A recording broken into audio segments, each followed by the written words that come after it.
Bismillahirrahmanirrahim.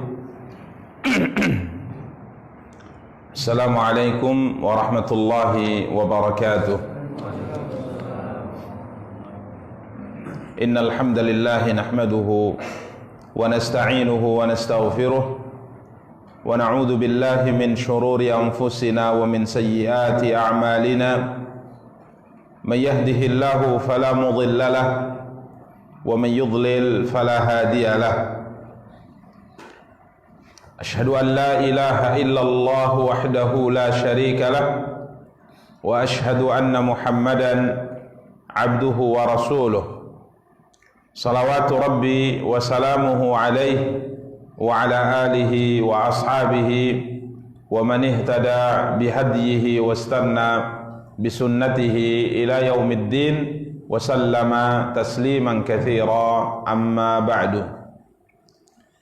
Ikhwani wa akhawati kaum muslimin, kaum muslimat, rahimani wa rahimakumullahu jami'a. Alhamdulillah, puji dan syukur senantiasa kita ucapkan untuk Allah subhanahu wa ta'ala. Salawat beserta salam semoga senantiasa dilimpahkan oleh Allah untuk junjungan dan panutan kita Nabi Allah yang mulia Muhammad sallallahu alaihi wasallam. Ikhwani wa akhawati kaum muslimin, kaum muslimat, rahimani wa rahimakumullahu jami'a. Pada kesempatan yang berbahagia kali ini biiznillah kita akan kembali melanjutkan kajian dan pembahasan kita, mencoba untuk membaca dan menjelaskan salah satu di antara karya besar yang telah ditulis oleh Al-Imam Al-Hafidh Abul Fida Ismail ibn Umar ibn Kathir rahimahullahu ta'ala, seorang imam yang wafat pada tahun 774 Hijriyah rahimahullahu ta'ala. Karya beliau Tafsir Al-Quran Al-Azim. Ikhwani wa akhawati kaum muslimin, kaum muslimat, rahimani wa rahimakumullahu jami'a. Pada pertemuan yang lalu kita telah menyelesaikan pembahasan tafsir ayat 102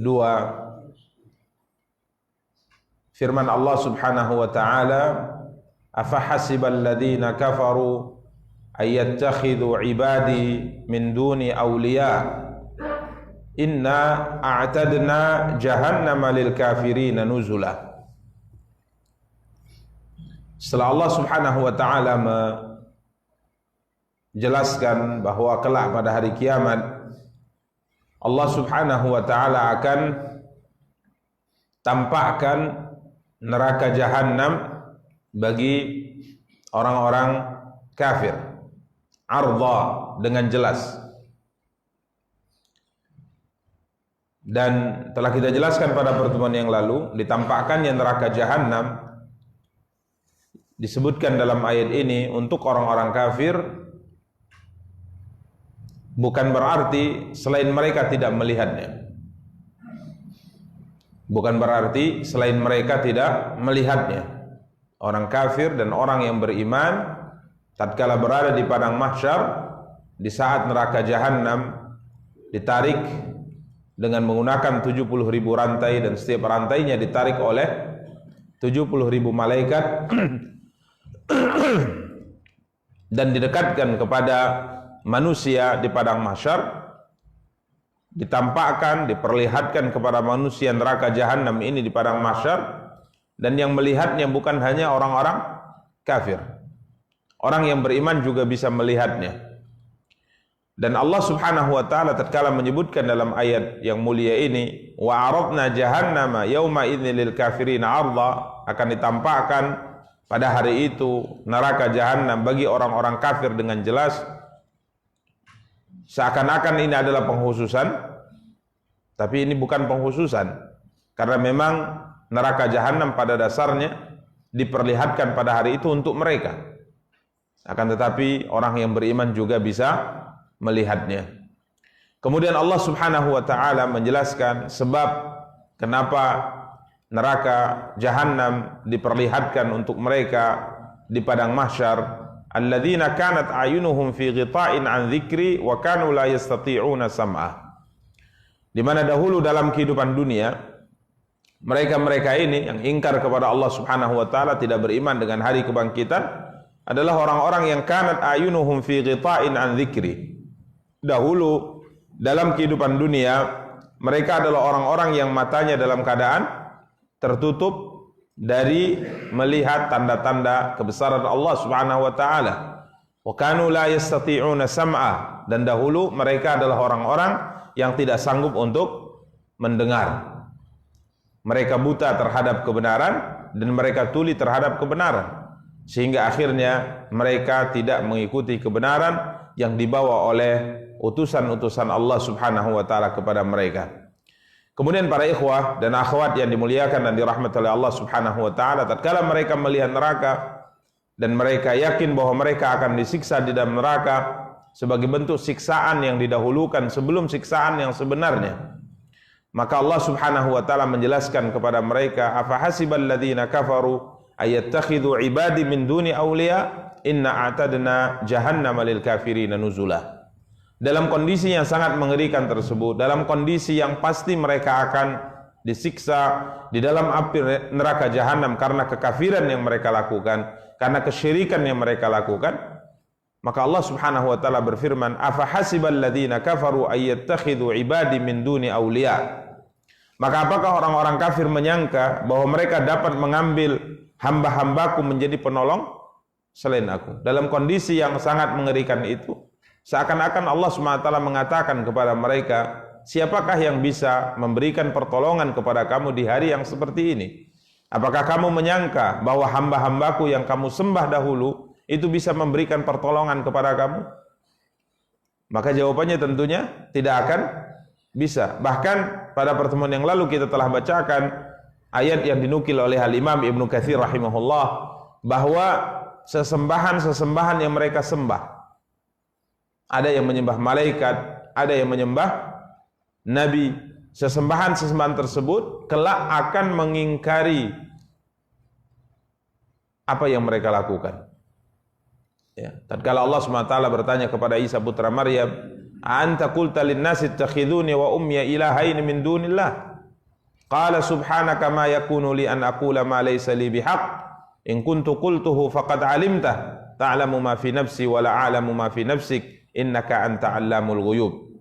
Allah SWT berfirman pada hari kiamat kepada Nabi Isa putra Maryam alaihi wa ala ummiha wa ala nabiyina afdhalus salah wa azkas salam, di mana Allah SWT berkata kepada Isa putra Maryam, a anta qulta lin-nasi ittakhidhuni wa ummi ilahaini min dunillah.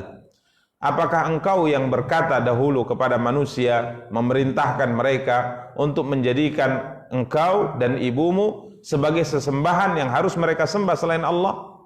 A anta qulta lin-nasi ittakhidhuni wa ummi ilahaini min dunillah. Ini pertanyaan Allah kepada Isa putra Maryam kelak. Apakah engkau yang berkata kepada manusia, jadikan aku dan ibuku sebagai sesembahan yang harus mereka sembah, yang harus kalian sembah selain Allah Subhanahu wa taala? Maka apa jawaban Isa sebagaimana yang difirmankan oleh Allah Subhanahu wa taala dalam surat Al-Maidah? Qala subhanak, Isa berkata, maha suci engkau ya Allah, subhanak, ma yakunu li an aqula ma laysa li bihaq. Tidak akan pernah aku mengucapkan, aku tidak akan pernah berkata kepada mereka, memerintah mereka, melarang mereka kecuali dengan sebuah kebenaran. Ma yakunu li an aqula ma laysa li bihaq. Aku tidak akan mungkin berkata kepada mereka sesuatu yang tidak boleh aku mengatakannya kepada mereka. Ya, ini jawaban Isa putra Maryam. Ma yakunu li an aqula ma laysa li bihaq. In kuntu qultuhu faqad alimta. Jika seandainya aku dahulu pernah berkata dengan perkataan yang seperti itu, jadikan aku dan ibuku sebagai sesembahan yang harus kalian sembah selain Allah, niscaya engkau telah mengetahui jika aku memang mengucapkannya. Ta'lamu ma fi nafsi wa la a'lamu ma fi nafsik.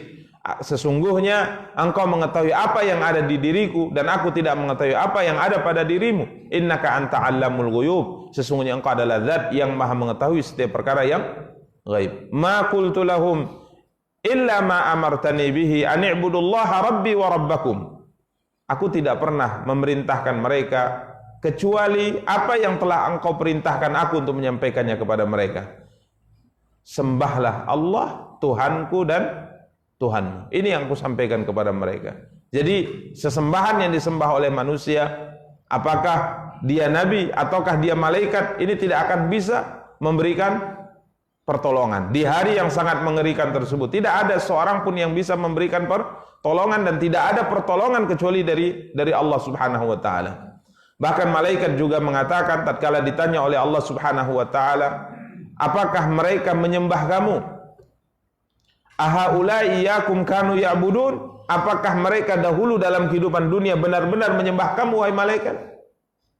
Karena sebagaimana kita baca dalam pembahasan para ulama bahwa orang-orang musyrikin di zaman Rasulullah sallallahu alaihi wasallam tatkala mereka menyembah beberapa tuhan berhala yang mereka sembah.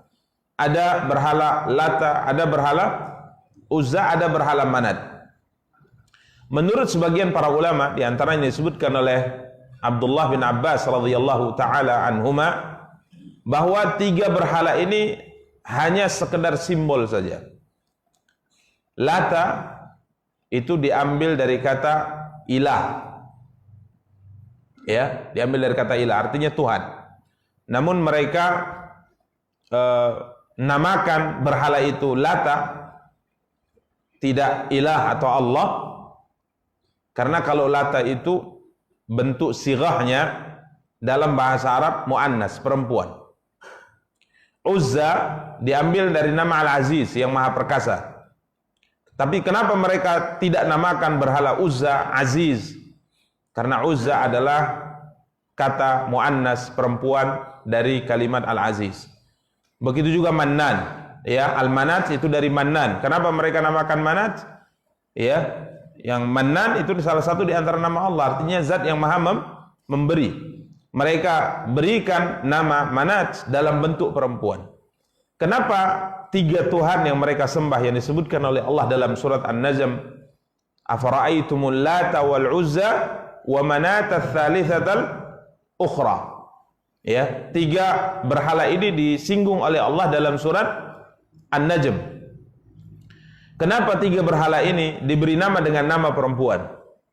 Karena orang-orang musyrikin berkeyakinan bahwa malaikat itu adalah anak-anak perempuan Allah. Ini keyakinan orang-orang musyrikin. Ya, jadi orang-orang kafir di zaman Rasulullah sallallahu alaihi wasallam berkeyakinan bahwa malaikat-malaikat itu adalah anak perempuan Allah Subhanahu wa taala. Kemudian mereka buat ada bentuk batu, ataukah dia patung, ataukah dia pohon.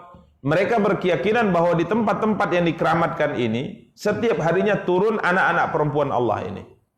Setiap harinya malaikat turun ke situ. Kemudian mereka meminta kepada malaikat, mereka meminta pertolongan kepada malaikat, mereka menyembah malaikat dengan harapan malaikat yang menurut keyakinan mereka adalah anak perempuan Allah ini akan naik ke atas pada waktunya nanti bertemu dengan bapaknya, yakni Allah, waliyadzubillah, ta'ala Allah amma yaquludz zalimuna 'uluwan kabira. Naik ke atas kemudian akan menyampaikan apa? Ibadah dan hajat mereka kepada Allah Subhanahu wa taala. Maka Allah Subhanahu wa taala bertanya kepada malaikat, "Ahaulai iyyakum kanu ya'budun?" Apakah dahulu waktu di dunia mereka ini benar-benar menyembah kamu? Memang benar kamu yang disembah?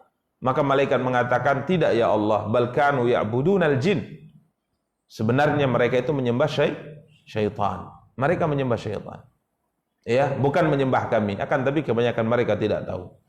Maka Allah Subhanahu wa taala katakan di sini, "Afa hasibal ladzina kafaru ayattakhidhu ibadi min duni awliya?" Ya, tidak ada yang bisa memberikan pertolongan di hari itu kecuali Allah, dan tidak ada pertolongan kecuali pertolongan Allah Subhanahu wa taala. Karena para ikhwah dan akhwat yang dimuliakan dan dirahmati Allah, dalam sebuah hadis Nabi kita yang mulia sallallahu alaihi wasallam bersabda, Allah akan berfirman kepada setiap orang yang beribadah dalam kehidupan dunia untuk agar dipandang, dipuji, disanjung oleh manusia. Ya, Allah berfirman kepadanya, orang yang ibadah dalam kehidupan dunia, ibadahnya karena riya, supaya dipandang.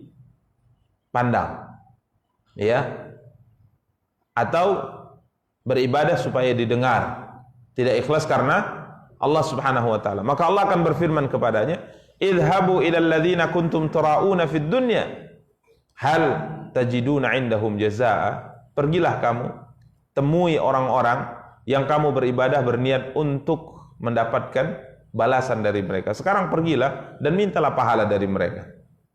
Ya.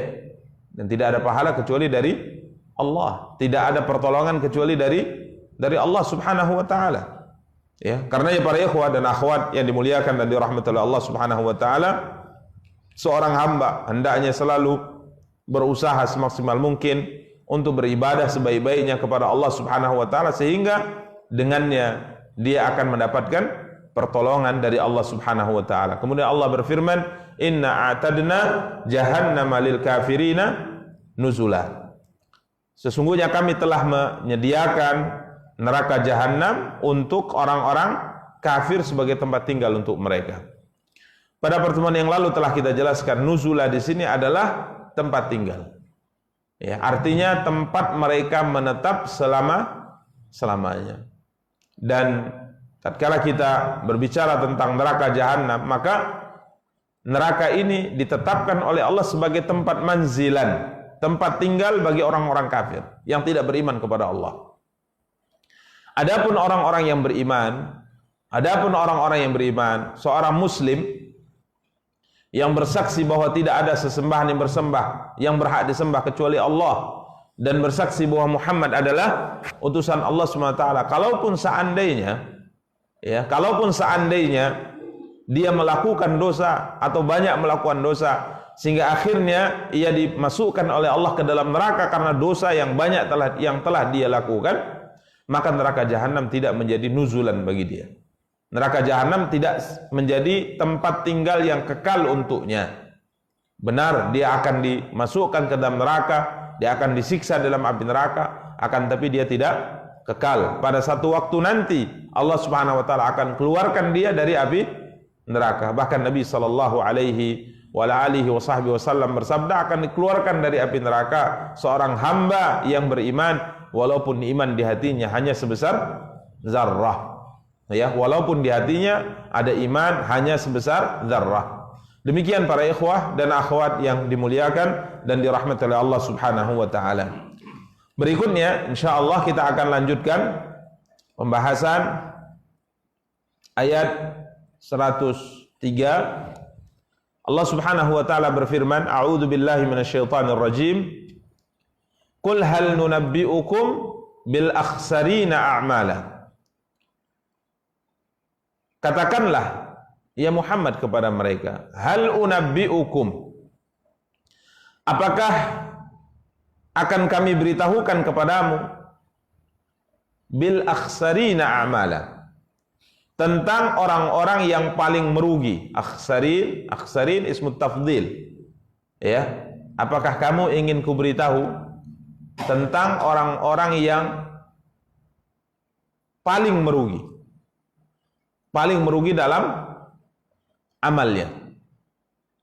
Alladzina dhalla sa'yuhum fil hayatid dunya, yaitu orang-orang yang telah sia-sia perbuatannya atau usahanya dalam kehidupan dunia. Dhalla sa'yuhum, sia-sia usahanya, sia-sia amal perbuatannya dalam kehidupan dunia. Artinya orang ini telah berusaha, orang ini telah berjuang dengan maksimal dalam kehidupan dunia. Akan tapi sayang, orang ini adalah orang yang paling merugi. Kenapa merugi? Karena dhalla sa'yuhum, usaha dan perjuangannya dalam kehidupan dunia itu sia-sia. Dan lebih parahnya lagi, wa yahsabuna annahum yuhsinuna sun'a. Wa hum yahsabuna annahum yuhsinuna sun'a, dan mereka menyangka bahwa mereka tatkala berusaha tersebut dalam kehidupan dunia, tatkala beramal dalam kehidupan dunia tersebut, berjuang dalam kehidupan dunia tersebut, yahsabun, mereka menyangka annahum yuhsinuna sun'a, mereka menyangka bahwa mereka telah berbuat dengan sebaik-baiknya. Para ikhwah dan akhwat yang dimuliakan dan dirahmati Allah, ini ayat 103 dan 104, dan ini tentunya menjadi ayat yang hendaknya kita renungkan bersama. Karena Allah Subhanahu wa taala menjelaskan, memerintahkan kepada Nabi sallallahu alaihi wasallam untuk menyampaikan kepada kita tentang orang-orang yang paling merugi dalam amal perbuatannya. Orang-orang yang telah berjuang, orang-orang yang telah berusaha dalam kehidupan dunia, telah beramal dalam kehidupan dunia, akan tapi sayang amal dan usaha mereka dalam kehidupan dunia itu sia-sia, tidak ada gunanya. Kemudian wahum yahsabuna annahum yuhsinuna sunnah, dan mereka menyangka bahwa mereka berbuat sebaik-baiknya. Para ikhwah dan akhwat yang dimuliakan dan dirahmati Allah, Allah Subhanahu wa taala menjelaskan pada ayat berikutnya, ayat 105, ulaikal ladzina kafaru bi ayati rabbihim wa liqa'ihi fahabitat a'maluhum fala nuqimu lahum yaumal qiyamati wazna. Siapakah mereka? Allah Subhanahu wa taala berfirman, mereka itu adalah orang-orang yang telah kufur terhadap ayat Tuhan mereka. Kemudian mereka juga telah kufur dengan liqa'ih, dengan hari pertemuan dengan Allah Subhanahu wa taala. Fahabitat a'maluhum, maka hapuslah amal-amal mereka, fala nuqimu lahum yaumal qiyamati wazna, dan kami tidak akan mengadakan suatu penilaian apapun pada hari kiamat. Dzalika jazaohum jahannamu bima kafaru wattakhadhu ayati wa rusuli huzwa. Allah Subhanahu wa taala berfirman, yang demikian itu adalah balasan untuk mereka, yakni neraka jahanam, bima kafaru, karena kekafiran mereka, wattakhadhu ayati wa rusuli huzwa, dan mereka telah menjadikan ayat-ayatku dan rasulku sebagai bahan olok-olok di kalangan mereka. Para ikhwah dan akhwat yang dimuliakan dan dirahmati Allah, kita akan bacakan tafsir yang disebutkan oleh Al-Imam Ibnu Katsir rahimahullahu taala dalam ayat yang mulia ini. Al-Imam Al-Bukhari, kata Al-Imam Ibnu Katsir, meriwayatkan dengan sanadnya dari Muhammad bin Bashar, telah menceritakan pada kami Muhammad bin Ja'far dari Syu'bah, dari Amr, dari Mus'ab, qal sa'altu abi. Mus'ab bin Sa'ad bin Abi Waqqas, seorang tabi'in, dia pernah bertanya kepada ayahnya Sa'ad bin Abi Waqqas tentang firman Allah Subhanahu wa taala yang kita bacakan ini. Qul hal nunabbi'ukum bil akhsarina amala. Katakan kepada mereka ya Muhammad, apakah kalian mau kuberitahu tentang orang-orang yang paling merugi dalam amal perbuatannya? Aku bertanya kepada ayahku, ahumul haruriyah, apakah yang dimaksudkan dalam ayat ini adalah haruriyah? Haruriyah adalah satu kelompok yang muncul di zaman Ali bin Abi Thalib radhiyallahu ta'ala. Yang lebih terkenalnya kelompok ini disebut dengan Khawarij. Kelompok ini disebut dengan Khawarij. Ya. Kelompok ini disebut dengan Khawarij. Kenapa disebut dengan Haruriyah? Disebut dengan Haruriyah karena mereka di saat melakukan perlawanan atau pemberontakan terhadap Ali bin Abi Thalib, khalifah kaum muslimin di saat itu, mereka berkumpul ya di tempat yang namanya Harawra. Maka mereka akhirnya dikenal dengan kelompok, dinisbatkan kepada tempat ini Haruriyah.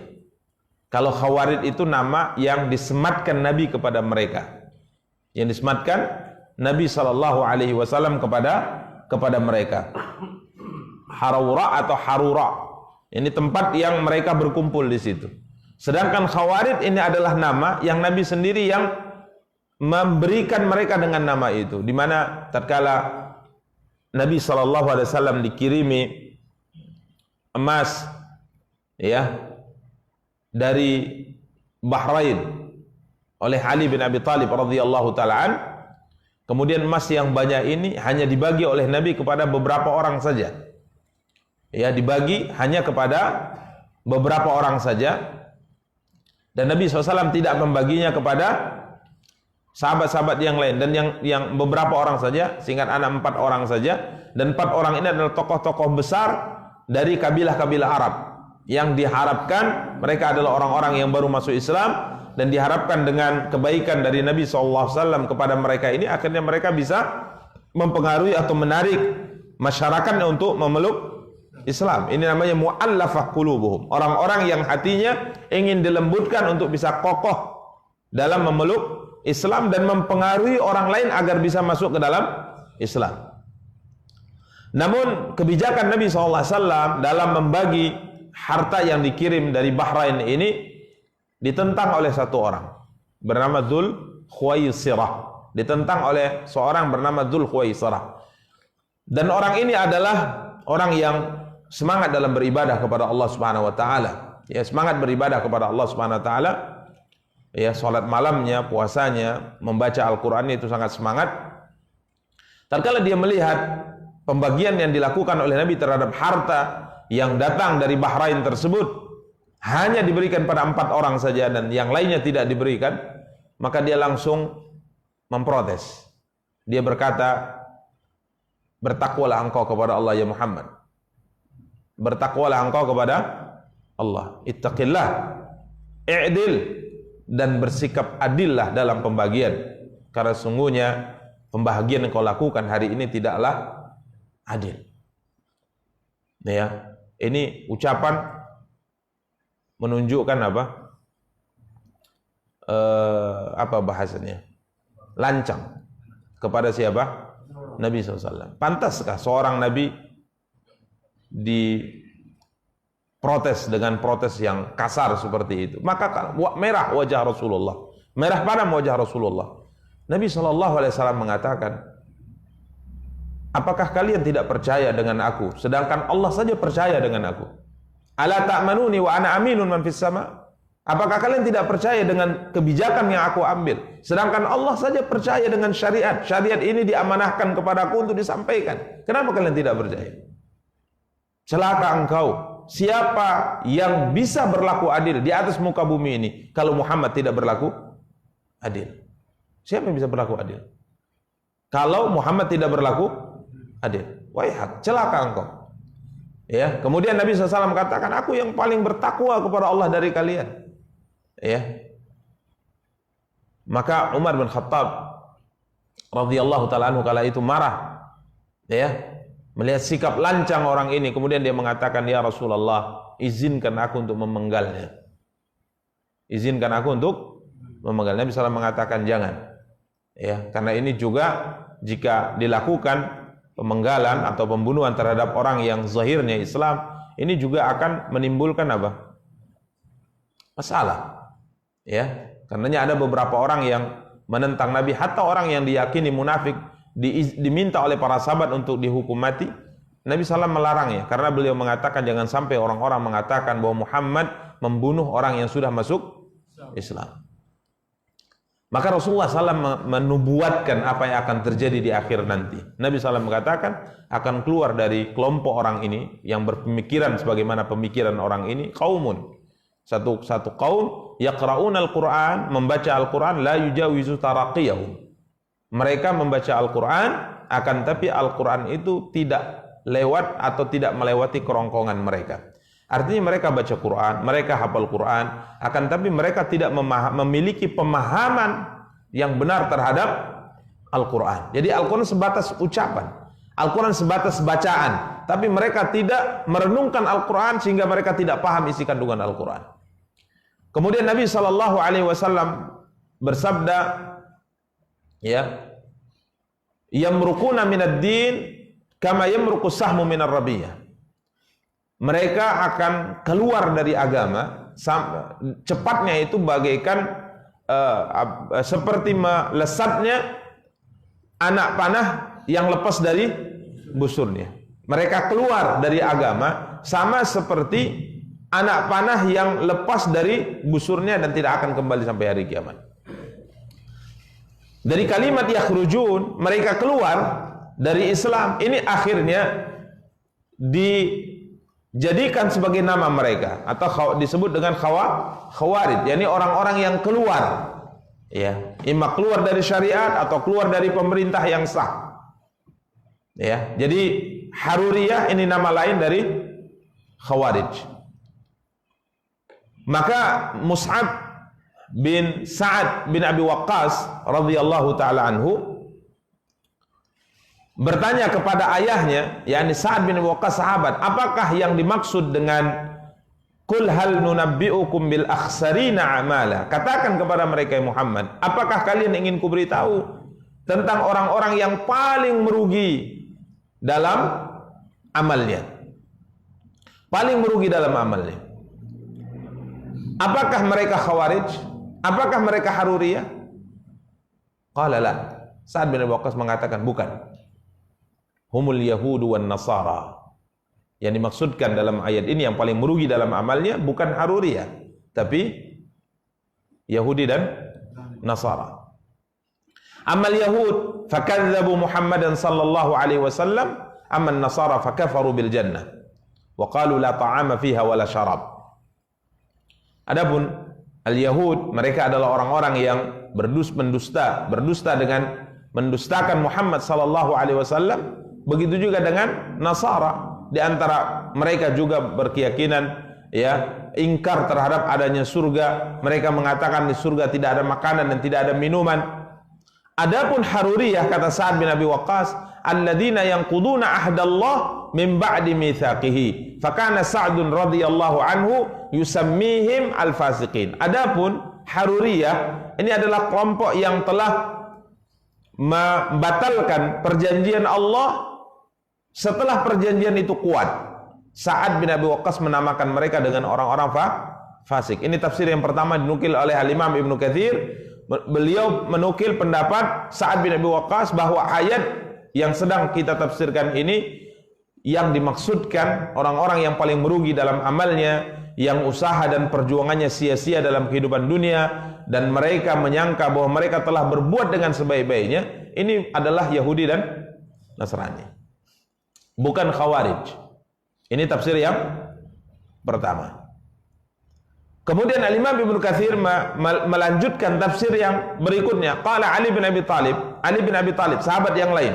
Tadi Sa'ad bin Abi Waqqas, Sa'ad bin Abi Waqqas, sahabat Rasulullah sallallahu alaihi wasallam, dan juga salah satu di antara 10 orang sahabat yang dijamin masuk surga.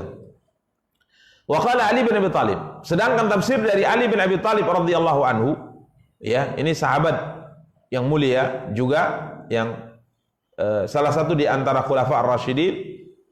Begitu juga Imam Dhahhak dan yang lain-lainnya, mereka berpendapat bahwa ayat ini maksudnya adalah Haruriyah. Ayat ini maksudnya apa? Haruriyah. Jadi orang Khawarij maksud ayat ini.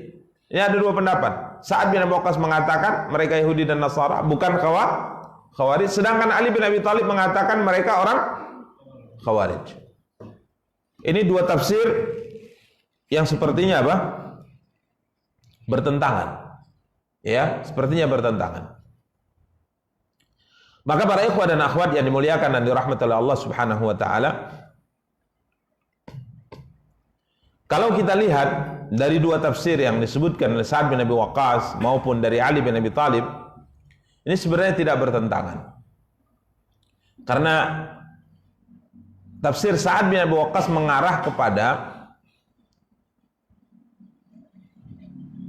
ayat ini diturunkan memang secara khusus berkaitan dengan keyakinan atau kelompok Yahudi dan Nasara. Sedangkan tafsir dari Ali bin Abi Thalib radhiyallahu ta'ala, beliau mentafsirkan isyarat maknanya. Isyarat makna. Jadi kadangkala dalam Al-Quran itu, kalau kita berbicara tentang teks yang ada di dalam firman Allah Subhanahu wa taala, maka kita dapati ayat itu di saat ada celaan, di saat ada kabar gembira, ini mencakup banyak kelompok. Mencakup banyak kelompok, tidak hanya satu kelompok. Karenanya kadang-kala para ulama mengatakan maksud ayat ini adalah yang dimaksudkan celaan ini kepada kelompok A misalnya. Di situ beliau hanya ingin memberikan satu contoh saja. Bukan berarti ayat ini celaannya tidak mengena ke kelompok yang lainnya. Intinya, setiap kelompok yang memiliki sifat tercela dalam ayat yang sedang difirmankan oleh Allah, maka termasuk orang-orang yang dicela. Karenanya para Al-Imam Ibnu Katsir rahimahullahu taala mengatakan, wa ma'na hadza an Ali radhiyallahu an anna hadhihi al-ayah al-karimah tashmalul haruriyah kama tashmal al-yahuda wan nasara wa ghairahum. Ya. Maksud Ali bin Abi Thalib bahwa ayat ini sebenarnya ayat yang celaannya mencakup banyak kelompok. Siapapun yang melakukan sebuah amal perbuatan dan mereka menyangka bahwa amal tersebut adalah amal yang bagus, amal yang baik, akan tapi tidak sesuai dengan apa yang diajarkan oleh Rasulullah sallallahu alaihi wasallam, maka masuk dalam celaan ayat yang mulia ini. Tidak hanya Yahudi, tidak hanya Nasrani, tapi semua orang. Ya, karenanya Al-Imam Ibnu Katsir mengatakan, ya, beliau menjelaskan, wa innama hiya 'amatun fi kulli man 'abadallah 'ala ghairi tariqatin mardiyah yahsabu annahu musibun fiha wa anna 'amalahu maqbulun wa huwa mukhti'un wa 'amaluhu mardud. Ayat ini umum bagi siapapun yang beribadah kepada Allah tidak dengan metode yang diridhai oleh Allah Subhanahu wa taala, sedangkan ia menyangka ia benar dalam melakukannya dan amalnya adalah amal yang tertolak. Karenanya kalau kita perhatikan dari apa yang terjadi pada orang-orang Khawarij misalnya atau Haruriyah, maka ayat ini sangat tepat tatkala ditafsirkan oleh Ali bin Abi Thalib, berbeda dengan tafsir Sa'ad bin Abi Waqqas. Karena kelompok ini, para ikhwah dan akhwat yang dimuliakan dan dirahmati oleh Allah, menyangka bahwa mereka telah berbuat. Kelompok ini menyangka bahwa mereka telah berjuang. Kelompok ini menyangka maka mereka telah beribadah dengan baik kepada Allah, padahal mereka adalah orang yang paling merugi. Mereka adalah orang yang amal perbuatannya sia-sia. Tatkala Nabi kita yang mulia sallallahu alaihi wasallam bersabda tentang kelompok ini akan keluar, akhirnya keluarnya di zaman Ali bin Abi Thalib, artinya punya kekuatan, dan mereka berkumpul di tempat yang namanya Harura, yang akhirnya mereka diberi gelar atau dinamakan dengan kelompok Haruriyah. Jumlah mereka sangat banyak. Ya, jumlah mereka sangat banyak. Yang sebenarnya kelompok ini adalah kelompok yang pada dasarnya berada di dalam pasukan Ali bin Abi Thalib radhiyallahu taala. Jadi Khawarij ini pada dasarnya sebelum mereka kemudian memisahkan diri dari kaum muslimin, mereka sebenarnya bahagian daripada pasukan siapa? Ali bin Abi Thalib. Sebagaimana kita ketahui bahwa terjadi perselisihan antara setelah terbunuhnya Utsman, terjadi perselisihan antara Khalifah Ali bin Abi Thalib dengan gubernur Syam, yakni Muawiyah radhiyallahu taala. Terjadi perselisihan sehingga kaum muslimin kala itu terbagi pada dua. Ada yang sesuai dengan ijtihad yang diambil oleh gubernur Syam Muawiyah bin Abi Sufyan radhiyallahu anhuma, seorang sahabat yang mulia. Kemudian ada yang mendukung kebijakan yang diambil oleh Khalifah Ali bin Abi Thalib radhiyallahu taala. Kaum muslimin terbelah menjadi dua. Ya, ada yang mendukung Ali, ada yang mendukung Muawiyah. Begitu juga sahabat, ada sahabat yang berpihak kepada Ali bin Abi Thalib, ada yang sahabat berpihak kepada Muawiyah bin Abi Sufyan. Bahkan ada kelompok yang ketiga yang tidak memihak ke keduanya, tidak berpihak kepada Ali, tidak berpihak kepada siapa? Muawiyah bin Abi Sufyan radhiyallahu taala anhuma. Sehingga antar dua kelompok ini, yakni pasukan Ali dan pasukan Muawiyah radhiyallahu taala anhuma, terjadi perang. Ya, sebut perang apa? Siffin. Perang Siffin itu menyebabkan puluhan ribu kaum muslimin terbunuh di tangan sesama kaum muslimin. Jadi Ali membawa ratusan ribu, berpegang dengan ijtihadnya. Muawiyah juga berpegang dengan ijtihadnya, membawa juga ratusan ribu. Perang yang pertama terjadi di dalam Islam, perang yang sangat mengerikan, ya, antara kelompok yang sama-sama bersyahadat la ilaha illallah wa anna Muhammadar Rasulullah. Namun akhirnya perang ini berakhir tanpa ada yang menang, sampai akhirnya disepakati, ya, untuk dilakukan negosiasi.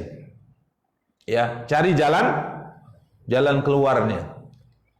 Maka para ikhwah dan akhwat yang dimuliakan dan dirahmati Allah, akhirnya sepakatlah bertemu antara dua utusan dari dua kelompok besar ini, Ali bin Abi Thalib, pasukannya radhiyallahu taala diwakili oleh Abu Musa al-Asy'ari radhiyallahu taala, sahabat yang mulia, sedangkan Muawiyah bin Abi Sufyan radhiyallahu taala anhuma diwakili oleh Amr bin As radhiyallahu taala, sahabat yang mulia juga.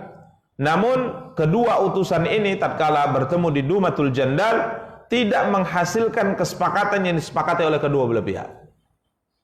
Ya, tidak juga menghasilkan kesepakatan, sehingga akhirnya tidak lagi kedua kelompok ini tidak bisa bersatu. Yang memihak kepada Muawiyah tetap berpegang dengan ijtihadnya, memihak kepada Ali radhiyallahu taala juga berpegang dengan ijtihadnya. Jadi buntu, pembicaraan buntu. Namun terjadi keributan di barisan Ali bin Abi Thalib radhiyallahu taala. Terjadi keributan karena mereka menentang kebijakan Ali. Kenapa? Beliau dalam kebijakan-kebijakan itu sepertinya bertentangan dengan ayat-ayat Al-Quran. Ya. Maka tatkala Ali bin Abi Thalib radhiyallahu taala anhu mengambil kebijakan untuk bernegosiasi dengan mereka dan mengutus Abu Musa al-Asy'ari radhiyallahu taala untuk menjadi utusan Irak untuk mencari solusi apa yang mesti diambil terkait dengan perselisihan besar yang terjadi, maka mereka mengatakan tidak ada hukum kecuali milik Allah. Jadi hukum itu bukan milik kamu wahai Ali, bukan milik siapapun. Kenapa engkau mengutus seseorang untuk menjadi orang yang menetapkan sebuah kebijakan, sebuah keputusan? Padahal hukum itu milik Allah, bukan milik kamu, bukan milik ayahmu, bukan milik Abu Musa, bukan milik Muawiyah, bukan milik, itu hukum Allah. Jadi kembalikan saja kepada Al-Quran. Kenapa diserahkan kepada manusia? Ini pendapat siapa? Khawarij. Anda bisa paham maksud pendapat mereka. Jadi kalau seandainya ini terjadi perselisihan, ya, terjadi perselisihan besar sampai terjadi perang yang kita sebut tadi, perang Siffin, selesaikan saja kalau memang mau diselesaikan masalah ini kepada Al-Quran. Jangan tunjuk orang, ini kan berarti berhukum kepada manusia, tidak berhukum kepada Al-Quran. Kenapa kita harus berhukum dengan manusia? Kenapa kita tidak berhukum dengan hukum Al-Quran? Maka Ali bin Abi Thalib dalam membantah pendapat mereka yang nyeleneh ini, beliau sampai kadang membawa Al-Quran. Dia mengatakan, oke, kita berhukum dengan Al-Quran. Ini Al-Quran nih, ini Al-Quran. Coba tanya oleh kalian Quran ini, gimana solusi yang harus kita ambil untuk menyelesaikan perselisihan? Al-Quran bisa bicara tidak? Tidak bisa. Berarti yang menjelaskan hukum Al-Quran siapa? Manusia, yakni ahli ilmu. Ini ahli jelaskan, ini pemikiran yang nyeleneh. Maka Nabi SAW benar katakan dalam hadis tadi, yaqra'una al-Quran la yujawizu taraqiyah. Mereka baca Al-Quran hanya dibaca di lisan tapi tidak masuk ke dalam hati. Jadi mereka tidak memiliki pemahaman tentang apa? Al-Quran dengan benar. Ini kelompok ini. Akhirnya kelompok ini melawan Ali bin Abi Thalib. Ali khutbah di Kufah menjelaskan, dia mengatakan, inil hukmu illa lillah, la hukma illa lillah. Tidak ada hukum kecuali hukum Allah. Maka Ali mengatakan, kalimatu haqqin urida biha batil. Ini kalimat benar yang kamu ucapkan, tapi maksudnya batil. Maksudnya batil. Ya, artinya dia tidak paham dengan apa yang diucapkan. Sampai pada kesimpulannya, pada akhirnya mereka berkeyakinan bahwa yang berhukum dengan hukum selain Allah maka dia kafir. Ayatnya benar dalam Al-Quran. Allah berfirman, wa man lam yahkum bima anzalallah fa ulaika humul kafirun. Barang siapa berhukum dengan hukum selain Allah, yakni kamu wahai Ali berhukum dengan hukum selain Allah. Kenapa engkau berhukum dengan hukumnya Abu Musa al-Asy'ari, berhukum dengan hukumnya Amr bin As? Kenapa tidak berhukum dengan Al-Quran? Berarti Anda kafir. Ini pemahaman yang kacau, ya. Menuduh, mengklaim bahwa sahabat memiliki pemahaman yang sesat, padahal Quran itu turun kepada sahabat. Nabi diutus menjelaskan syariat kepada para sahabat. Kita dapat ilmu dari siapa? dari sahabat. Ini subhanallah, ini yang terjadi saat itu. Maka para ikhwah dan akhwat yang dimuliakan dan dirahmati oleh Allah Subhanahu wa taala, akhirnya mereka mulai membuat sebuah gerakan dan melawan Ali bin Abi Thalib radhiyallahu taala. Kala itu Ali bin Abi Thalib mengatakan, mereka masih kita berikan hak-haknya dalam negara Islam sebelum mereka melakukan kerusakan. Namun akhirnya mereka melakukan kerusakan. Mereka disebutkan jumlah mereka kurang lebih ada 12.000. Ya, ini jumlah yang bukan sedikit ya di zaman itu, 12.000. Mereka akhirnya memisahkan dari pasukan Ali bin Abi Thalib radhiyallahu taala dan mulai melakukan kerusakan. Jadi disebutkan mereka berangkat ke tempat untuk memisahkan diri dari kaum muslimin. Waktu itu Ali mengatakan, biarkan, selama mereka belum melakukan kerusakan, maka masih kita anggap mereka sebagai kaum muslimin dan mereka punya hak sebagaimana layaknya seorang muslim. Mereka memisahkan diri. Kemudian di satu hari mereka lewat di kebun seorang Yahudi, Zionis, ya, Yahudi. Kemudian kebun kurma, ada satu buah kurma yang jatuh, ya. Kemudian mereka makan. Satu orang dari mereka makannya. Mereka diingatkan oleh temannya, kamu makan buah kurma dari seseorang yang kamu tidak minta izin, haram itu, haram, nggak boleh. Maka akhirnya dia minta izin kepada siapa? Kepada Yahudi tadi. Kemudian mereka bertemu dengan Abdullah bin Khabbab ibn al-Arat, anak dari sahabat yang terkenal Khabbab bin Arat. Kemudian Abdullah bin Khabbab bin Arat takut dengan kelompok ini, karena kelompok ini ya di samping mereka adalah pasukan tempur, ya. Kemudian mereka juga kejam gitu. Ya, maka Abdullah bin Khabbab bin Arat kala itu takut. Maka mereka mengatakan, jangan takut. Kemudian dia dibawa oleh mereka, kemudian ditanya, apakah engkau pernah mendengar dari ayahmu sebuah hadis yang diceritakan dari Rasulullah sallallahu alaihi wasallam? Ada. Coba bacakan. Maka dinukilkan sebuah sabda Nabi sallallahu alaihi wasallam, akan terjadi satu fitnah. Orang yang duduk jauh lebih baik daripada orang yang berdiri.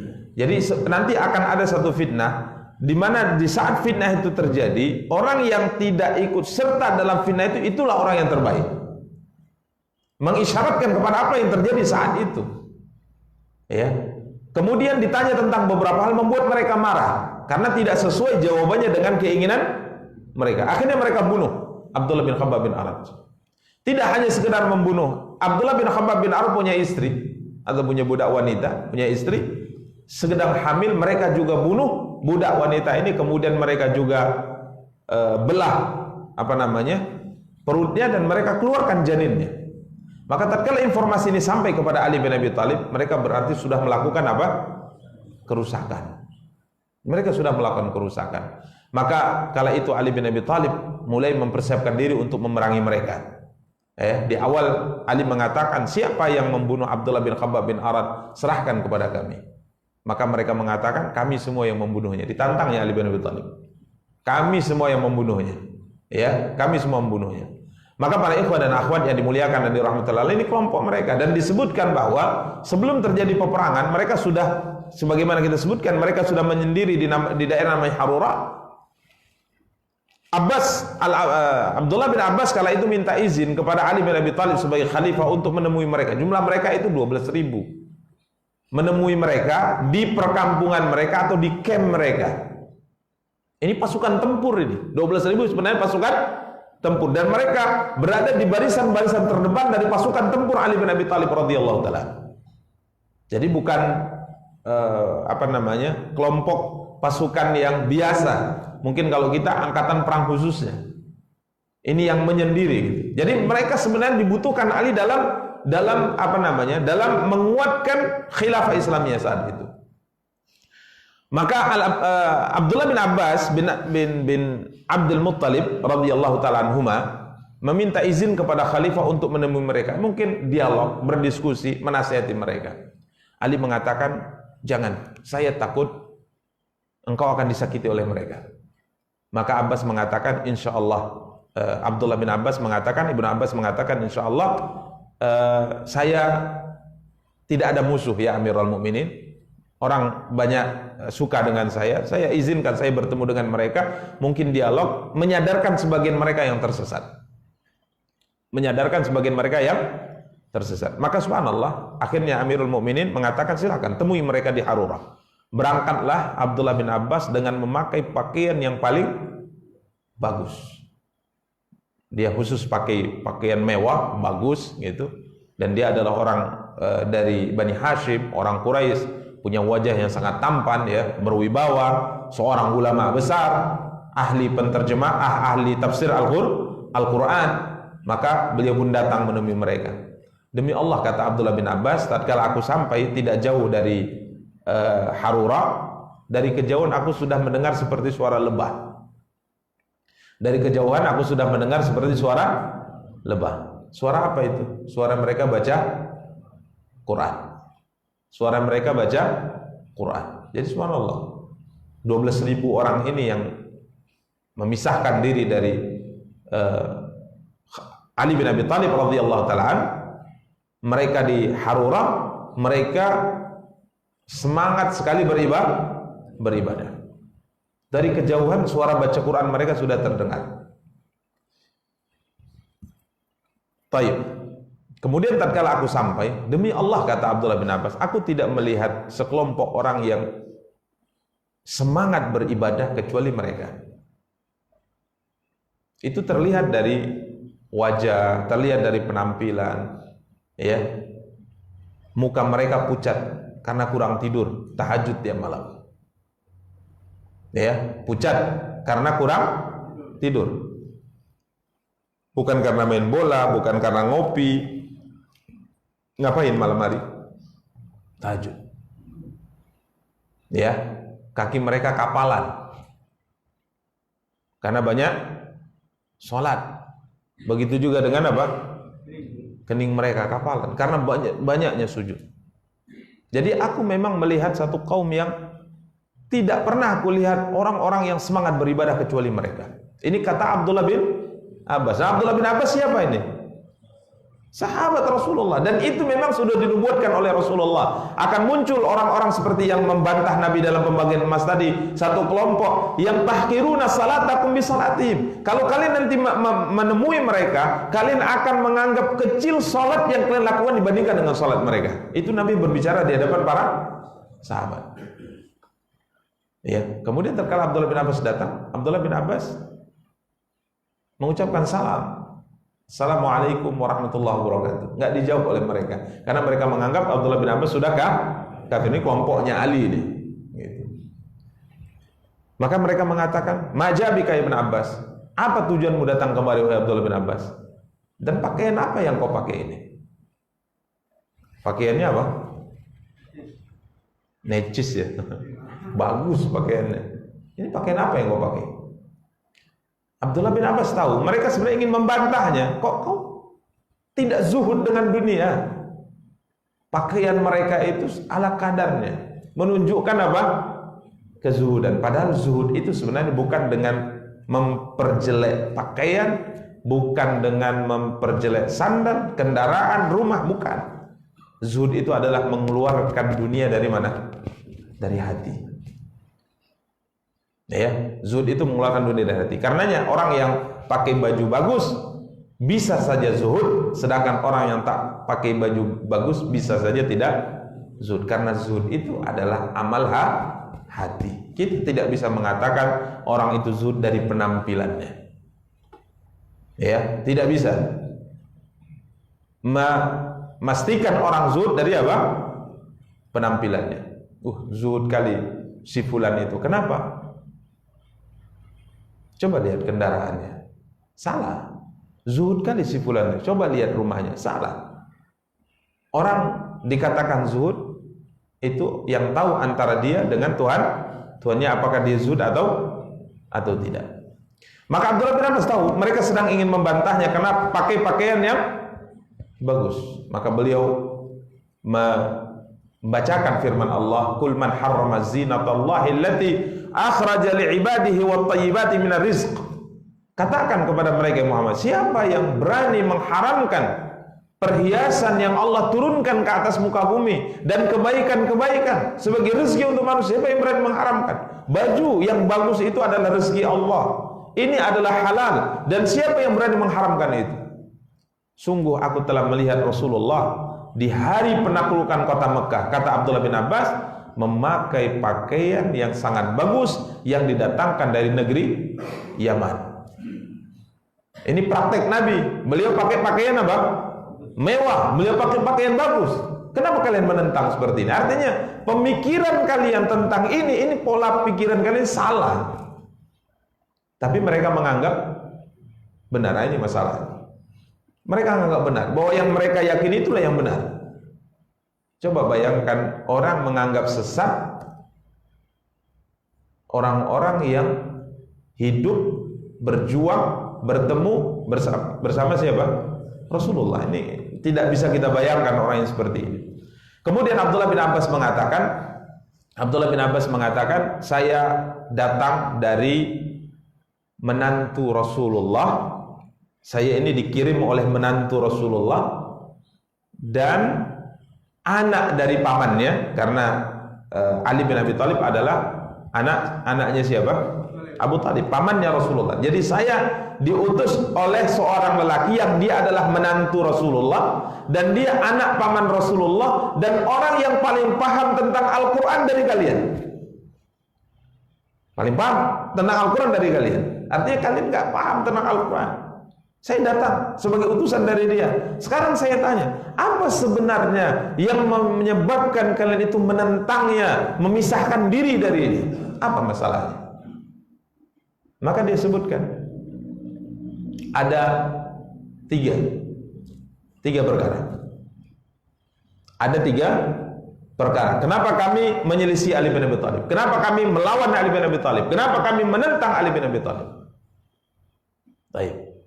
Maka Abdullah bin Abbas mengatakan, oke, kalau seandainya tiga perkara yang menurut kalian ini salah, bisa saya jawab dengan ayat Al-Quran. Apa kalian mau rujuk dari kesesatan yang kalian pahami? Ini kata Abdullah bin Abbas. Ini menunjukkan ya kedalaman ilmu siapa? Abdullah bin Abbas. Ya. Makanya kalau untuk menghadapi kesesatan dan kelompok sesat, yang maju itu jangan tanggung-tanggung ya. Kalau tanggung-tanggung yang maju, yang sesat makin yakin dia dengan kesesatannya. Udah saya aja nggak ada Ustaz kan gitu kan. Setelah antum ketemu dengan mereka, ada dua kemungkinan. Ima antum yang jadi sesat, ya, atau oke lah antum selamat tidak sesat. Tapi mereka makin yakin dengan kesesatan. Karena orang awam itu, tatkala terjadi dialog terkait dengan sesat dan tidak sesat, mereka cari siapa yang bisa jawab dan siapa yang nggak bisa jawab. Ini masalahnya. Jadi bukan yang dilihat itu benar atau salahnya. Maka Abdullah bin Abbas mengatakan tiga bantahan atau tiga pemikiran yang menyebabkan kalian melawan Ali bin Abi Thalib. Jika saya berhasil menjelaskannya dengan ayat Al-Quran, apa kalian mau rujuk? Mereka mengatakan dia. Maka mulai terjadi dialog. Mulai terjadi apa? Dialog. Yang pertama tadi mereka bantah. Kenapa dia berhukum dengan hukum manusia? Tidak berhukum dengan hukum Allah. Jadi perselisihan di Siffin yang terjadi antara kelompok kita dengan Muawiyah. Kenapa mesti dikirim Abu Musa al-Asy'ari dan Amr bin As dari pihak sana, kemudian kita akan tunduk kepada keputusan kebijakan yang disepakati oleh mereka berdua? Kenapa tidak kebijakan dan keputusan yang diambil oleh Al-Quran? Oke, ini yang pertama. Yang kedua, tatkala terjadi penulisan dalam sebuah kesepakatan, kenapa Ali bin Abi Thalib mau menghilangkan gelar Amirul Mukminin? Amirul Mukminin artinya pemimpin orang-orang yang beriman. Pemimpin orang-orang yang beriman. Kenapa dia Ya udah, nggak usah dikasih gelar Amirul Mukminin. Kalau dia bukan pemimpin orang beriman, berarti dia pemimpin orang kafir. Ini gelar yang sah. Kenapa dia mencopot gelar itu dalam negosiasi? Oke, ini yang kedua. Yang ketiga apa? Yang ketiga, tatkala terjadi antara kita dengan mereka dalam berperang, kenapa Ali bin Abi Thalib membolehkan kita membunuh mereka dalam pertempuran, tapi tidak boleh untuk menawan? Karena kebijakan Ali bin Abi Thalib tatkala terjadi perang antara kelompok yang sama-sama muslim tadi, Ali bin Abi Thalib mengatakan perangi mereka karena mereka melawan negara yang sah, khalifah yang sah, tapi jangan ditawan. Nggak boleh ditawan karena mereka statusnya masih muslim. Kenapa? Kenapa dia bolehkan kami membunuh, tapi kami tidak boleh menawan? Maka Abdullah bin Abbas radhiyallahu taala mulai mengajak mereka, mulai berdiskusi kepada mereka terkait dengan pemahaman-pemahaman ini, diluruskan, ya, pemahamannya diluruskan, didatangkan dalil, maksudnya ini, maksudnya ini, sampai disebutkan bahwa 4.000 dari mereka taubat. 4.000 dari mereka apa? Taubat. Perlu tidak dijawab syubhatnya? Udah tahu lah ya. Pertanyaannya, contoh misalnya di yang ketiga, kenapa Ali bin Abi Thalib membolehkan kami membunuh mereka, tapi tidak boleh menawan? Maka kala itu Abdullah bin Abbas mengajak mereka untuk berpikir, di antara perang yang terjadi pertama antara kita dengan kelompok yang menentang Ali bin Abi Thalib adalah perang Jamal. Ini lawannya bukan Muawiyah bin Abi Sufyan, tapi lawannya Talhah bin Ubaidillah, Zubair bin Awam, dan Aisyah. 3 sahabat terkemuka. 2 sahabat, salah satu di antara sahabat yang dijamin masuk surga, ini Zubair bin Awam dengan Talhah bin Ubaidillah, dan satunya lagi istri Rasulullah, yakni Aisyah radhiyallahu taala anha. Baik. Sebelum terjadi perang Siffin, kita telah melakukan perang Jamal, melawan kelompok yang melawan Ali bin Abi Thalib, dikomandoi oleh diantaranya Aisyah radhiyallahu taala. Akhirnya perang Jamal dimenangkan oleh Ali bin Abi Thalib. Perang Jamal dimenangkan oleh Ali bin Abi Thalib. Maka Ali memutuskan tidak boleh menawan. Ini kebijakan siapa? Ali bin Abi Thalib. Maka Abdullah bin Abbas bertanya kepada mereka, kalau seandainya Ali di saat mengalahkan pasukan perang Jamal yang dipimpin oleh Aisyah dan akhirnya mereka kalah, siapa di antara kalian yang mau menjadikan Aisyah sebagai tawanan perangnya? Ya, siapa di antara kalian yang berani menjadikan Aisyah sebagai apa? Tawanan perangnya. Kalau seandainya kalian mengatakan, ya, kalau seandainya kalian mengatakan dia boleh ditawan karena dia bukan ibu kami, karena Aisyah itu adalah ummul mukminin, ibu orang-orang beriman. Jadi istri-istri Nabi punya hukum khusus, ya. Istri-istri Nabi itu punya hukum khusus, di mana istri-istri Nabi statusnya adalah ibu kita. Ibu kita. Artinya istri-istri Nabi tatkala ditinggal wafat oleh Nabi sallallahu alaihi wasallam, mereka tidak boleh dinikahi dan mereka tidak boleh menikah lagi sampai mereka meninggal. Karena istri-istri Nabi ini adalah istri beliau dunia dan akhirat. Istri beliau dunia dan akhirat. Ya. Maka Abdullah bin Abbas mengatakan, siapa yang berani menjadikan siapa? Aisyah sebagai tawanan perangnya. Karena kalau tawanan perang ini statusnya budak. Ya. Kalau seandainya kalian mengatakan berani, kalian kafir. Kalau seandainya kalian mengatakan dia bukan ibu kami, kalian juga kafir. Karena nas Al-Quran mengatakan demikian. Dibacakan Al-Quran. Wa azwajuhu ummahatuhum. Ini ayat Al-Quran. Istri Rasulullah adalah ibu-ibu kalian. Maka ini kebijakan diambil oleh Ali bin Abi Thalib, kebijakan yang benar sesuai nas Al-Quran. Gimana menurut kalian? Apakah kalian sudah bisa keluar dari syubhat kalian? Mereka mengatakan, oh iya, kami salah. Akhirnya dijelaskan yang kedua, dijelaskan yang ketiga, dan akhirnya 4.000 dari mereka apa? Taubat. Kemudian masih terjadi dialog lagi sebelum dilakukan perang. sampai yang tersisa dari mereka hanya 4.000. Dari 12.000 yang tersisa bersikukuh dengan pendapat yang sesat yang mereka anut tersebut hanya 4.000. Sisanya bertaubat kepada Allah Subhanahu wa taala. Maka subhanallah, dalam perang Ali bin Abi Thalib kala itu mengatakan kepada pasukannya, ya, serang mereka dan jangan sisakan mereka hidup. Serang mereka dan jangan sisakan mereka hidup. Karena Nabi SAW berpesan dulu dalam masa beliau masih hidup, kalau aku bertemu dengan kelompok ini, aku akan binasakan mereka sebagaimana Allah binasakan kaum Ad dan kaum Iram. Ini pesan Rasulullah. Artinya kaum Ad itu tatkala dibinasakan oleh Allah, ada nggak yang hidup? Satu pun tidak ada yang disisakan hidup, semuanya dimatikan. Maka begitu juga, karena ini kelompok sangat berbahaya. Maka Nabi SAW katakan, kalau aku bertemu dengan mereka, aku akan binasakan mereka sebagaimana Allah binasakan kaum Ad. Maka Ali bin Abi Thalib mengambil kebijakan seperti yang diisyaratkan oleh Nabi. Ali bin Abi Thalib kala itu mengatakan, perangi mereka dan jangan sisakan mereka. Maka para ikhwah dan akhwat, apa yang terjadi di kelompok mereka? Di kelompok 4.000 tadi, mereka mengatakan, ayo teman-teman sambut surga Allah. Ayo teman-teman sambut surga Allah. Padahal mereka sesat. Persis seperti yang difirmankan oleh Allah. Apakah kamu mau kuberitahu orang-orang yang paling merugi dalam amalnya, orang-orang yang sia dalam usaha dan perjuangannya dalam kehidupan dunia, sedangkan mereka menyangka mereka telah berbuat dengan sebaik-baiknya. Karenanya Ali bin Abi Thalib mentafsirkan ayat ini, termasuk yang dimaksudkan oleh ayat ini adalah orang-orang Khawarij.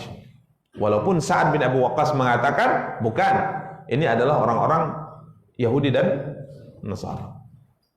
Karena tidak ada satu agama di atas muka bumi kecuali juga merasa dia berada di atas kebenaran. Tapi yang benar itu yang dibenarkan oleh Allah. Yang benar itu yang sesuai dengan syariat Allah Subhanahu wa taala. Ya, demikian para ikhwah dan akhwat yang dimuliakan dan dirahmati oleh Allah Subhanahu wa taala. Jadi intinya ayat ini berlaku umum. Ya, berlaku umum, dan ayat yang seperti ini menjadikan kita harus lebih waspada, berhati-hati. Ya, jangan sampai kita menyangka bahwa kita telah berbuat banyak dalam kehidupan dunia, kita telah berusaha dalam kehidupan dunia, nyatanya nanti di akhirat usaha dan perjuangan yang kita lakukan sia-sia di sisi Allah Subhanahu wa taala. Karena Imam Ibnu Katsir mengatakan dua hal yang hendaknya diperhatikan. Tentunya yang pertama adalah keikhlasan seorang dalam berbuat amal kepada Allah Subhanahu wa taala. Kemudian yang kedua, amal yang kata beliau mardiyah, amal yang diridhai oleh Allah, amal yang benar, amal yang sesuai dengan apa yang dicontohkan oleh Rasulullah sallallahu alaihi wa ala alihi wa sahbihi wasallam. Demikian para ikhwah dan akhwat yang dimuliakan dan dirahmati oleh Allah Subhanahu wa taala. Kemudian Allah Subhanahu wa taala berfirman, ulaika alladzina kafaru bi ayati rabbihim wa liqa'ihi fahabitat a'maluhum fala nuqimu lahum yaumal qiyamati wazna. Ya, mereka adalah orang-orang yang ingkar kepada ayat-ayat Tuhannya dan juga ingkar kepada hari pertemuan dengan Allah Subhanahu wa taala. Fahabitat a'maluhum, maka hapuslah amal-amal mereka. Fala nuqimu lahum yaumal qiyamati wazna. Kelak pada hari akhirat kami tidak akan memberikan kepada mereka nilai apapun dari amal yang mereka lakukan. Imam Ibnu Katsir menyebutkan fala nuqimu lahum yaumal qiyamati wazna, tatkala kami letakkan mereka di atas timbangan, maka tidak ada nilainya sedikit pun, tidak ada harganya sedikit pun, tidak ada beratnya sedikit pun. Kemudian beliau menukilkan sebuah hadis dalam hadis yang diriwayatkan oleh Al-Imam Al-Bukhari, ya, karena orang nanti di padang mahsyar akan melihat di sana mizan, timbangan digunakan benar-benar untuk menimbang. Ini diantara iman yang kita imani tentang iman kepada hari akhir. Ada timbangan yang akan ditegakkan oleh Allah. Apa yang akan ditimbang? Yang pertama yang akan ditimbang kemungkinan adalah amal, salat, puasa, zikir, ya, sedekah, ini akan ditimbang. Amalnya ditimbang. Yang kedua yang akan ditimbang adalah catatan. Yang ketiga yang akan ditimbang adalah orangnya. Jadi 3 ini akan ditimbang. Jadi pertama yang akan ditimbang adalah amal saleh itu akan ditimbang. Karena Nabi SAW menyebutkan ada beberapa zikir yang sangat berat di timbangan. Kalimatani khafifatani al-lisan, thaqilatani fil mizan, habibatani lirrahman. Ada dua kalimat yang sangat dicintai oleh Rahman, Allah, kemudian sangat ringan diucapkan oleh lisan, tapi berat di dalam timbangan. Apa itu? Subhanallah wa bihamdi subhanallahil azim. Jadi ini kalimat nanti kalau kita ucapkan ini, kalimat ini akan ditimbang. Bentuk ibadah zikir ini akan ditimbang oleh Allah. Maka Nabi SAW mengatakan kalimat la ilaha illallah itu, kalimat la ilaha illallah yang hendaknya kita selalu mengulang-ulangnya dalam kehidupan ini. Ya. Misal di pagi hari kita mengatakan la ilaha illallah wahdahu la syarikalah, lahul mulku wa lahul hamdu, yuhyi wa yumiit wa huwa ala kulli syai'in qadir. Ada yang mungkin bisa 10, ada yang mungkin sampai 100. Ini kalimat kata Rasulullah dalam hadis diriwayatkan dalam dialog yang terjadi antara Nabi Musa dan Allah Subhanahu wa taala, kalimat la ilaha illallah ini kalau diletakkan dalam satu daun timbangan, kemudian langit, 7 lapis langit dan 7 lapis bumi beserta dengan makhluk yang ada di atasnya diletakkan dalam satu daun timbangan yang lainnya, maka lebih berat apa? La ilaha illallah. Jadi yang ditimbang, yang kemungkinan pertama ditimbang adalah amal. Salat kita ditimbang, puasa kita ditimbang, zikirnya tadi ditimbang. Kemudian yang kedua adalah catatan. Karena dalam kehidupan setelah kita balik, catatan itu berjalan. Ada malaikat di kanan dan kiri kita. Nanti catatan ini setelah kita meninggal akan ditutup. Kemudian catatan ini akan disodorkan ke kita, diperlihatkan ke kita pada hari kiamat. Dan ini akan ditimbang. Maka Allah Subhanahu wa taala berfirman dalam surah Al-Qari'ah, mal qari'ah wa ma adraka mal qari'ah yauma yakunun nas kal farashil mabthuth wa takunul jibalu kal ihnil manfuth. Fa amma man thaqulat mawazinuhu fa huwa fi isyatir radhiyah. Jadi kalau catatan amalnya tatkala ditimbang dengan catatan amal kebaikan dan keburukan ditimbang, lebih berat catatan amal kebaikan, maka dia akan masuk ke dalam surga. Sebaliknya kalau catatan amal ditimbang lebih berat yang buruk, maka dia akan fa ummuhu hawiyah wa ma adraka ma hiya narun hamiyah. Ya, ini akan di antara yang akan ditimbang. Kemudian bahkan yang ketiga, kadangkala yang ditimbang itu memang jasmaninya, jasadnya, tubuhnya yang ditimbang. Jadi kita dinaikkan di dalam daun timbangan. Seberat apa tubuh kita? Bukan berat dagingnya banyak, tulangnya besar, bukan. Akan tapi sejauh mana tubuh ini dipakai untuk ketaatan kepada Allah, itu dia penentunya. Jadi kalau tangan ini banyak kita gunakan untuk ketaatan, berat dia. Jasmani yang kita gunakan untuk ketaatan, berat dia. Maka Nabi SAW bersabda dalam hadis yang disebutkan oleh Imam Ibnu Katsir, innahu la ya'ti ar-rajulul 'azimus saminu yaumal qiyamah la yazidu 'indallahi janaha ba'udah. Sesungguhnya ada seorang laki-laki yang datang pada hari kiamat, al-'azim, orang yang besar, as-samin, gemuk pada hari kiamat, tapi tatkala diletakkan di timbangan tidak berat, tidak lebih berat dari sebelah janah ba'udah, sebelah sayap nyamuk. Berapalah berat sayap nyamuk? Artinya nggak ada nilainya. Ini badan begitu besar, badan begitu gemuk, ya tidak ada nilainya. Karena apa? Karena badan ini kosong dari ibadah kepada Allah. Maka Abdullah bin Mas'ud radhiyallahu ta'ala, sahabat yang punya betis kecil, jadi agak cacat betisnya, kecil betisnya. Suatu hari di tengah padang pasir bersama dengan rombongan, Nabi SAW minta Abdullah bin Mas'ud diminta oleh Nabi SAW untuk mengambilkan buah dari pohon kayu siwak Arab. Jadi kayu siwak itu ada buahnya manis, dia yang matang itu sangat manis. Maka Nabi SAW suruh ambil yang itu sudah matang. Maka para sahabat heran kala itu, kenapa Anda tahu ya Rasul yang matang dengan yang enggak matang, yang manis dengan yang enggak manis?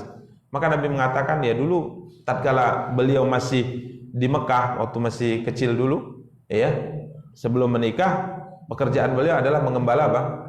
Kambing. Jadi untuk yang seperti ini beliau punya pengalaman gitu. Tahu mana yang masak, mana yang manis.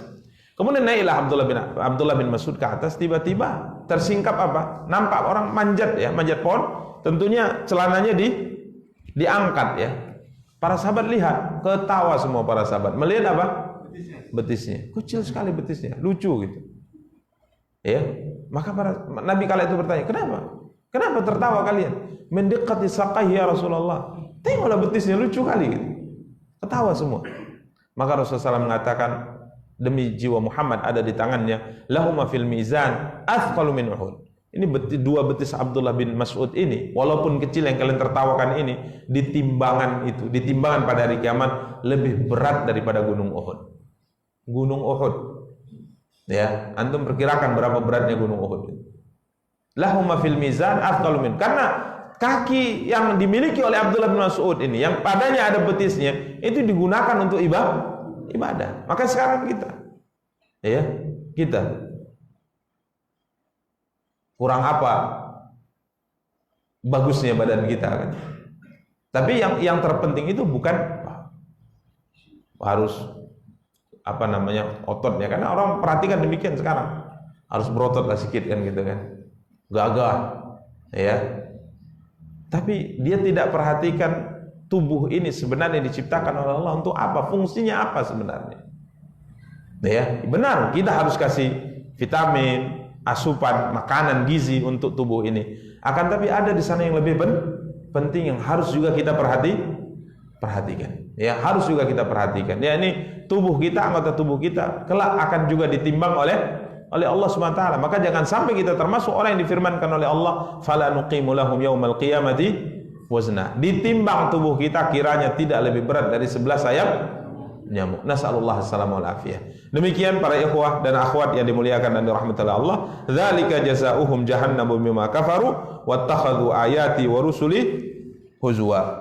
Yang demikian adalah balasan mereka, yakni neraka jahanam, ya, karena kekafiran yang mereka lakukan, dan mereka telah menjadikan ayat-ayatku dan rasul-rasulku sebagai bahan olok-olok. Jadi kita telah sering ingatkan bahwa ayat-ayat Allah, syariat, Rasulnya, dan semua simbol yang berkaitan dengan agama ini tidak boleh dijadikan sebagai bahan olok-olok, tidak boleh dijadikan sebagai bahan ejekan.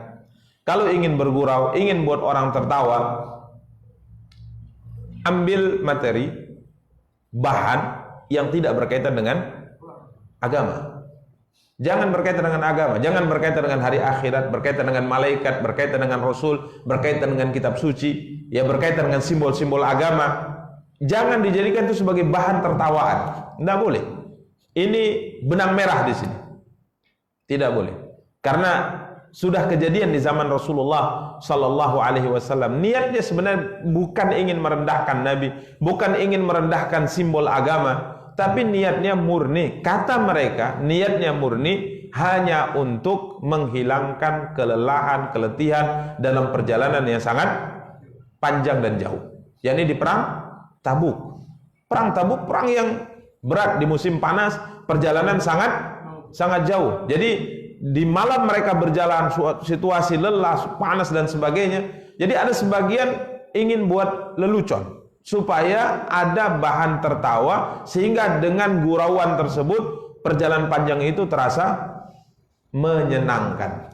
Maka mulailah salah seorang di antara mereka mengatakan, ma ra'aitu mithla qurra'ina haula arghabu butunan. Kami tidak melihat ahli baca Quran, maksudnya Nabi, di antara kita yang paling besar perutnya, paling pendusta lisannya, maksudnya Rasulullah. Nabi itu makanya banyak tawa gitu. Simbol agama dijadikan sebagai bahan untuk candaan, tertawaan.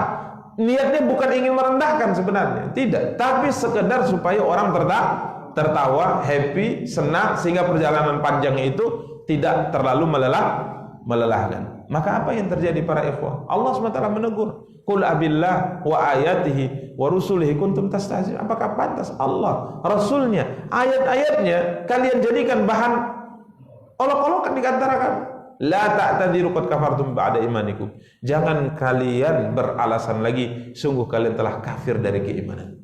Makanya silakan bercanda. Nabi SAW juga bercanda. Nabi SAW juga bergurau. Ada seorang sahabat kalau bicara juga membuat orang-orang tertawa, ya. Akan tapi terkait dengan agama, simbol agama, Allah, Rasul, surga, neraka, Al-Quran, syariat, ini jangan dijadikan sebagai bahan untuk hal-hal demikian. Dilarang. Karena Allah mengatakan, wattakhadhu ayati wa rusuli huzwa. Mereka menjadikan ayat-ayatku dan rasul-rasulku sebagai bahan olok-olok di kalangan mereka. Demikian para ikhwah dan akhwat yang dimuliakan dan dirahmati oleh Allah Subhanahu wa taala. Jadi intinya Sa'ad bin Abi Waqqas berpendapat bahwa ayat ini maksudnya adalah orang di luar Islam.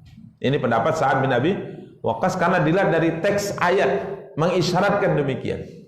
Teks ayat mengisyaratkan demikian, karena kafir kepada ayat-ayat kami dan pertemuan dengan kami, kemudian menjadikan ayat-ayat kami dan rasul-rasul kami sebagai bahan olok-olok di kalangan mereka. Akan tapi Ali bin Abi Thalib lebih dalam pemahamannya, karena beliau melihat bahwa makna yang diisyaratkan oleh ayat ini sejalan dengan kondisi yang terjadi pada orang-orang Khawarij. Intinya siapapun manusia dahulu, sekarang maupun yang akan datang yang melakukan sebuah amal perbuatan yang tidak sesuai dengan apa yang diperintahkan oleh Allah dan Rasulnya yang mulia sallallahu alaihi wasallam, dan dia menyangka dia telah berbuat banyak dalam hal itu, ini masuk celahannya pada ayat yang difirmankan oleh Allah Subhanahu wa taala. Demikian para ikhwah dan akhwat yang dimuliakan dan dirahmati oleh Allah Subhanahu wa taala yang dapat kita sampaikan pada kesempatan yang berbahagia kali ini. Semoga ada faedahnya. Kita cukupkan. Subhanakallahumma bihamdika asyhadu an la ilaha illa anta astaghfiruka wa atubu ilaik. Wassalamualaikum warahmatullahi wabarakatuh.